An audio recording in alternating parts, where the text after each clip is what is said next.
Dans une interview accordée au Télégramme, Olivier Véran redonne de l'espoir à tout un pays. Depuis 5 jours, nous amorçons une décroissance de l'épidémie. Il y a moins de nouveaux cas au quotidien.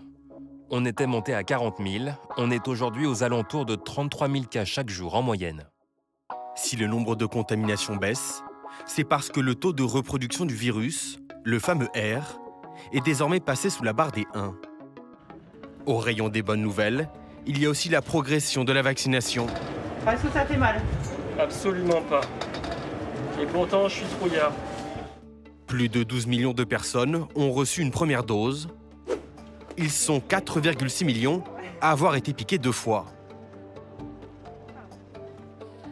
Une couverture vaccinale qui augmente également chez les soignants.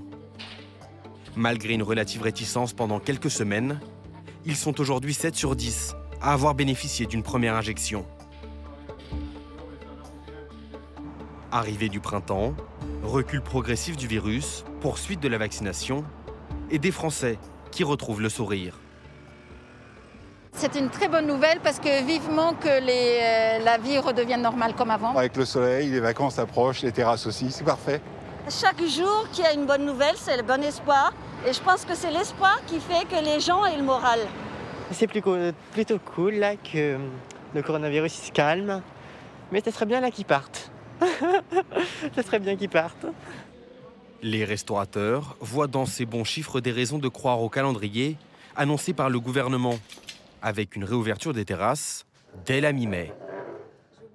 Alors d'habitude, on a des tables ici. Bon, après, avec les distances, on a réaménagé un peu la terrasse de façon qu'il y ait toujours les 1 mètre de séparation entre les tables. Donc, à Paris, Marie Herbreteau est prête depuis des mois et compte les jours avant le retour de ses clients. On a même dit aux serveurs de se remettre au sport parce que ça allait être sûrement violent.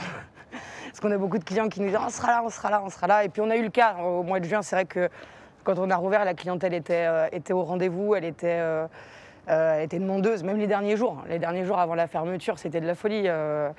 On sentait que ça allait manquer, quoi. Un optimisme et une hâte qui ne doivent pas faire oublier que la situation épidémique est toujours très tendue. Pour l'instant, on a l'impression que ce soit à l'hôpital, en réanimation ou pour les nouveaux cas, on est à un plateau haut.